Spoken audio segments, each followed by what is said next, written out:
আসসালামু আলাইকুম। নবম দশম শ্রেণীর সাধারণ গণিত বইয়ের দ্বিতীয় অধ্যায় সেট ও ফাংশন। আজকের ক্লাসে সেট ও ফাংশন অধ্যায়ের যত বেসিক আছে সেগুলো কভার করে দেওয়ার চেষ্টা করব ইনশাআল্লাহ। তো সেট ও ফাংশন ক্লাসের শুরুতেই আমরা প্রথমে যেটা নিয়ে আলোচনা করব সেটা হচ্ছে সেট। সেটটা কি?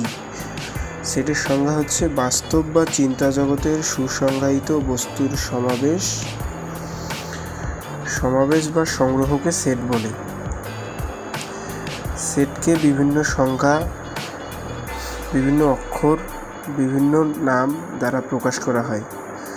সেটকে প্রকাশ করার জন্য প্রথমে একটি সেকেন্ড ব্র্যাকেট এবং শেষে একটি সেকেন্ড ব্র্যাকেট দিতে হয়, এবং সেটের মাঝখানে যেগুলো থাকে সেগুলো হচ্ছে এর উপাদান সংখ্যা বা সদস্য সংখ্যা। আর এখানে আমাদের এটা পড়ার আগে আমাদের আরেকটা বিষয় জানতে হবে, সেটা হচ্ছে এই চিহ্নটা। এই চিহ্নটাকে বলা হচ্ছে বিলং।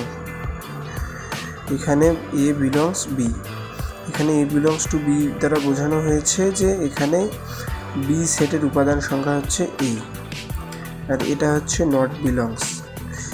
এই নট বিলংস দ্বারা বোঝানো হয়েছে যে এখানে বি সেটের উপাদান সংখ্যা আর কি সিটা নয়, মানে এখানে বি সেটের উপাদান সংখ্যা দেওয়া আছে এ বি, কিন্তু সি তো নয়।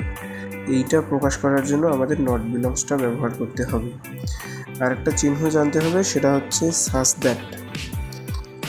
এই চিহ্নটার নাম হচ্ছে কিন্তু সাস দ্যাট। এই যে এই দুটো ফোঁটা, এই দুটোর নাম হচ্ছে সাস দ্যাট।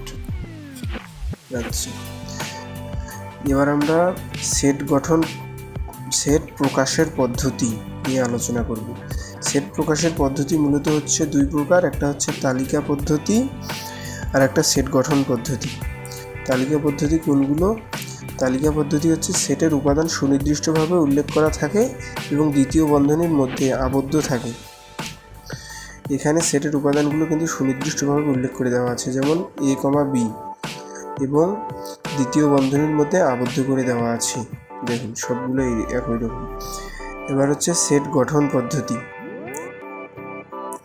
সেট গঠন পদ্ধতি হচ্ছে সেটের উপাদান সুনির্দিষ্টভাবে উল্লেখ না করে উপাদান নির্ধারণের জন্য সাধারণ ধর্মের উল্লেখ থাকে, যেমন A equal second bracket x such that x স্বাভাবিক বিজোড় সংখ্যা সেকেন্ড ব্র্যাকেট। এইরকম যদি দেওয়া থাকে যে এক্স সাজ দ্যাট এক্স স্বাভাবিক বিজোড় সংখ্যা, কিংবা এক্স সাজ দ্যাট এক্স নবম শ্রেণীর প্রথম 5 জন শিক্ষার্থী, এরকম যদি কোনো কথাই লেখা থাকে ভেতরে সেকেন্ড ব্র্যাকেটের ভেতরে, তাহলে ওটা বুঝে নিতে হবে যে এটা হচ্ছে সেট গঠন পদ্ধতি। এবার আমাদের আরও কিছু বেসিক জানতে হবে, যেমন হচ্ছে ছোট থেকে বড়, মানে লেস দেন চিহ্ন আর গ্রেটার দেন চিহ্ন। এই চিহ্নটাকে বলা হচ্ছে লেস দেন, আর এই চিহ্নটাকে বলা হচ্ছে গ্রেটার দেন, মানে বড় আর এটা হচ্ছে ছোট। যেমন এখানে এক্স লেস দেন 2 আর এক্স গ্রেটার দেন 7, মানে এক্সটা হচ্ছে 2 এর থেকে বড় আর 7 এর থেকে ছোট। 2 এর থেকে বড় আর 7 এর থেকে ছোট সেই সংখ্যাগুলো কি কি হবে তাহলে? 3, 4, 5, 6। তবে এখানে কিন্তু 7 আর 2 হবে না। এটা হতো যদি, যেমন এখানে একটা উদাহরণ আছে, x less than 5 greater than 7। এখানে কিন্তু নিচে একটা সমান সমানের মতো চিহ্ন আছে। এই চিহ্নটা থাকলে 10টা সহ হবে, আর যদি দেওয়া না থাকে, যেমন এখানে দেওয়া নেই, সেহেতু 5 এখানে হয়নি। 6, 7, 8, 9, 10। আচ্ছা, এবার হচ্ছে জোড় সংখ্যা। জোড় সংখ্যা তো সবাই জানো, বিজোড় সংখ্যা এটাও সবাই জানে। এবার হচ্ছে মৌলিক সংখ্যা। গুণ করে মিলানো যাবে না এমন সংখ্যাই হচ্ছে মৌলিক সংখ্যা। 2 সহ সকল বিজোড় সংখ্যা যেগুলো গুণ করে মিলানো যাবে না সেগুলোই হচ্ছে মৌলিক সংখ্যা, যেমন 2, 3, 5, 7, 11, 13, 17, 23, 29। এবার হচ্ছে স্বাভাবিক সংখ্যা। স্বাভাবিক সংখ্যা কোনগুলো? 1, 2, 3, 4, 5, 6, 7, 8, 9, 10 যত ধনাত্মক সংখ্যা আছে সেগুলো হচ্ছে স্বাভাবিক সংখ্যা। স্বাভাবিক সংখ্যাকে n দ্বারা প্রকাশ করা হয়। পূর্ণ সংখ্যা।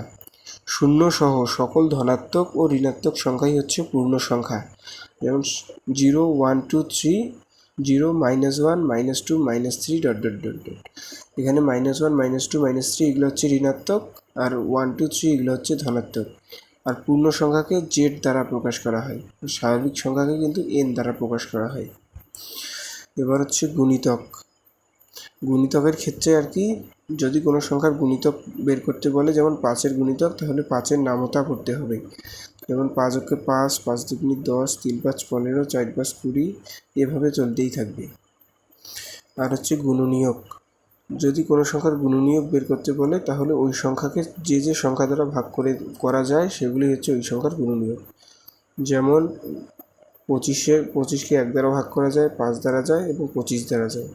5 × 5 = 25 এবং 25 × 25, যেহেতু 25-এর গুণনীয়ক হচ্ছে 1525। এবার আমরা একটা উদাহরণের অঙ্ক করব। এখানে দেওয়া আছে a = 7 18 21 28, সেটটিকে সেট গঠন পদ্ধতিতে প্রকাশ করো। আচ্ছা, এটা করার আগে আমাদের প্রথমে লিখতে হবে দেওয়া আছে যেটা, ওটা লিখতে হবে। এটা লেখার পর ইকুয়াল দিয়ে প্রথমে একটা সেকেন্ড ব্র্যাকেট দিতে হবে, দেওয়ার পরে প্রথমেই দিতে হবে এক্স, তারপরে দিতে হবে সাচ দ্যাট চিহ্নটা, তারপর আবার এক্স দেওয়ার পর একটা কমা দেওয়ার পর এখানে আমাদের দেখতে হবে সংখ্যাগুলো কী রকম আছে।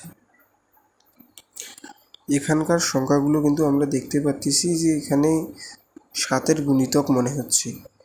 যদি আমরা হিসেব করে দেখি, যেমন 7 × 7, 7 × 2 = 14, 3 × 7 = 21, 4 × 7 = 28। এটা কনফার্ম যে এগুলো 7-এর গুণিতক। তাহলে আমাদের লিখতে হবে 7-এর গুণিতক এবং আবার দিতে হবে 7 দিয়ে লেস দেন,